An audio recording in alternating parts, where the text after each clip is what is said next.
Nilapitan ka ng tanod. Saan daw gagamitin yung lupa na yun? Gawin daw barangay outpost. Imbis na outpost ang ginawa, yan ang ginawang struktura. Opo, ginawang pang negosyo at saka private car wash niya. Anong napagkasunduan ninyo? Hindi ko pumayag talaga na gagamitin nila. Pambansang sumbungan, handa kang ipaglaban ang programa ng ating buong sambayanan.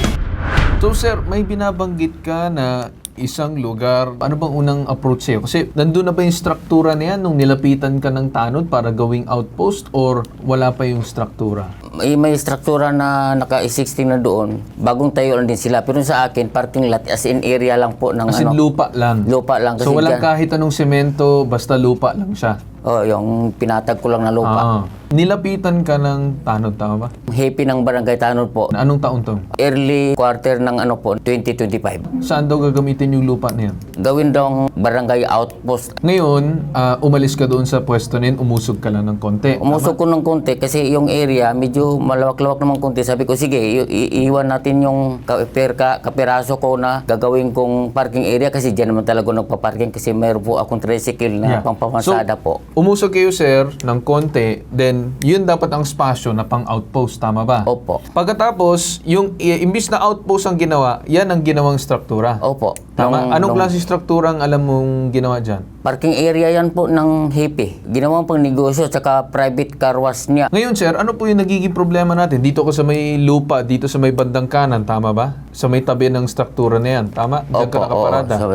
Nagitnaan na po ako ng kasi may nasa struktura gitna pa sa ka na. gilid ko. Opo. Ngayon, ano nagiging problema, sir? Pati ba dyan sa pwesto na yan, pinaalis ka na din? Yan na rin ang gustong paalisin na rin ako noong ang nag-approach po yun ng mga barangay sitio chairman namin. Yun si Ano Ma'am daw Jocelyn. dahilan naman ngayon? Kung bakit Gagawin daw niyang multipurpose. multipurpose naman. Ano pang gusto niyo mangyari, sir? Hindi ko po pwedeng kasi matagal na ako nagpa-parking. Saan naman yung ipapark yung tricycle ko? Nakita niyo naman dyan ako lagi nagpa-park ngayon, at sir- namasada ako. Saan ko ipaparking pagdating galing kong namasada? Ngayon, sir, matanong ko lang, tama na itong lupa ay hindi naman po titulado sa inyo. Opo. Kayo lang po ay nakikiparada dyan. Tama po Opo. ba? Pero sino pong unang namusisyon dyan sa lugar na yan? Ako po, 1995, dyan na po yung bahay ko. Kailan, sir, nagsimula na nagsisiputan yung mga barangay dyan? Sa year 2000 pataas, yun. Tsaka na sila na ano. Ako, 1995 ako, nandiyan na po ako eh.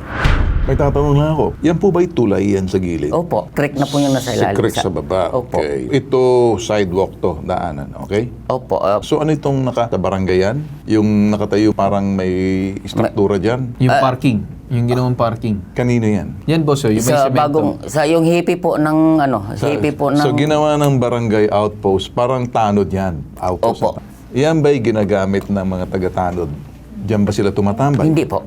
So anong nakalagay dyan ng mga tricycle, yung mga ano dyan, mga motor? Sasakyan. Yung sa motor. sasakyan po na nung hippie po. Itong dito sa bandang kanan ba? Sa iyo ba to?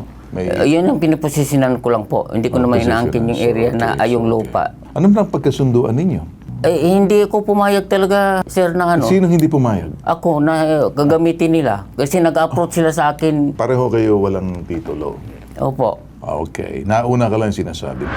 Meron pong lumapit sa amin na isang residente ninyo na kung saan ay I think may issue ata regarding doon sa kanyang pagparkingan ng tricycle, although meron parehas silang walang titulo sa lupa, pero matagal na daw numumusisyon si tatay. Yung pangalan ni tatay si Vicente Villegas, isang tricycle driver. Siya daw ay pinaalis na daw sa isang parte ng lupa dahil daw gagawin outpost din. Ngayon daw multipurpose. So una po, yung napakita po ninyong lugar na kung saan may tulay, yun po ang demolish ko po yung mga nakatira sa ilalim ng tulay kasi po ginawa nilang drug den yung ilalim ng tulay. Ilalim. At sa katunayan po, kahapon, binalikan na naman ng mga task force, may nakita na naman po mga drug paraphernalia. So yung sinasabi po ni Sir na lugar, unang-una po, yan po ay widening. Yung mga struktura pong nakatayo doon ay temporary at widening po yan. Alam po yan ni Sir. At yan po si Mr. Vicente ay relocatis na po yan ng ating city government. Kasi nung winaidening po, yung tulay, sila po ang kasama doon sa nirelocate na naapektuhan po nung expansion ng tulay. Yung sinasabi niya na lugar, ayun po ay lahat, pati po yung sinasabi niya ng car wash, ayan po ay temporary at hindi ko po yan binigyan ng clearance nung nag-a-apply kasi po yun ay widening. So yung lugar po niya na sinasabi is open at yung bahay niya po malayo po dyan. Nung nakaraang araw po kasi nag-usap kami ng committee ng peace and order na maglagay po kami doon ng sitio outpost para Okay. ma-prevent na po yung pag-occupy ng mga drug vendors at mabantayan po sila. So, at yung itatayo pong outpost doon is only light materials at temporary lang po kasi widening up yun. Okay. Matanong ko lang kasi of course, yung sinasabi lang ni tatay dito na kung saan may parang struktura na tinayo sa may tabi ng kalsada na pagmamayari daw ng isa yung mga tauhan na ginawang parking lot at car washan or may mga vendo machine. So sir, ano pong masasagot na naman natin dyan? Sabi ko nga sa kanila, ang paningin ko po doon, yun po yung mga illegal structure. Sinisita ko minsan. So, ang sabi naman nung may-ari, hanggat hindi pa naman po daw ini-implement yung widening, ayan muna siyang makapaghanap buhay. Pero ang issue po dito, yung bakanting lote na pinaparkingan niya, pwede naman po namin pag-usapan yun dito sa barangay. Ang importa po namin doon para mabantayan po namin yung Yes, in alright. order doon sa lugar. Sa palagay ko, maganda na po siguro, Kap, yung sinabi nyo na pag-usapan nyo na lang siguro muna. Di ba? Ginagawa mong trabaho mo dyan, naintindihan po namin. Baka sakaling imbitahin mo na lang siguro itong yung pumunta po sa amin, nandito ngayon. Si Mang Vicente, baka mag-usap na lang po siguro kayo ng total temporary lang naman yan dahil magra-widening. Maganda yung sinabi mo, Kap, na binabantayan ninyo na wag kumalat yung mga drug dealing sa ilalim ng tulay. Parang approach avoidance po para maiwasan na nagpapakita kayo ng presensya dyan. Iba po yung yung trabahong ginagampanan nyo, no? Pero dito sa parting to, parang total mag-widening naman at mayroon namang parking si Mang Vicente yan o dumalayo ang kanyang bahay.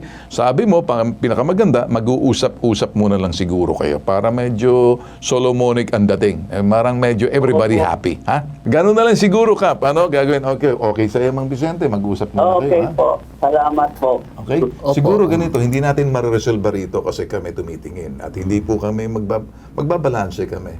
Lahat ng bagay sa mundo na nakukuha sa magandang usapan.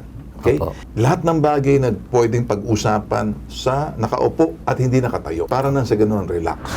Maganda po, Ginoong Ben Tulfo, yung pong pagpapahayag ni Kapitan na magkakaroon po ng usapan. Yan naman po yung tinutungo ngayon ng mga pinakahuling reglamento ng Korte Suprema. Sa totoo lang po, may lalabas pong mga reglamentong bago kung saan bago po maisampa ang mga kaso, pag-uusapin na po muna talaga kung hindi man doon sa barangay, doon na po sa mga abogadong lalapitan ang magkabilang partido para hanapan po ng magandang kalutasan. Yun po ang nakikita natin. Nakita ko naman, Carl, di ba, mukhang si Kap naman, conciliatory, nakikinig. Ayaw niya makipag-away. Intindihin mo rin may tungkulin siya bilang ama ng barangay, magbabalanse siya. At sabi niya nga, una, mas mahalaga yung sa ilalim ng tulay. Kung merong outpost dyan na nakikita yung presensya ng barangay kahit ganyan, mag-iisip na sila, wag na tayo rito. Diyan sa ilalim ng tulay na yan. Kung titingnan natin, may mga batas din tayo na yung mga sidewalk malapit sa tulay, hindi talaga dapat may struktura dyan. Bawal yan eh. Pero ano pa man, ayaw kong magsalita, may gobyerno tayo. Opo. Pero ganun pa man, parang mag-usap-usap na lang kayo. Si Kap, makikinig sa'yo, mag-usap kayo na maayos. Para happy naman. Ano tingin mo? Oo, pupunta ako. Kaya nga, Yan. pupunta ako. Dapat bukas ang ating isipan doon sa ating pag-uusap, doon sa kung sino man kausap natin. Tsaka nakita ko naman din doon sa pag-i-explain ni Kap. Hindi naman siya against sa'yo, against kanino. Pinagbigyan nga yung isa.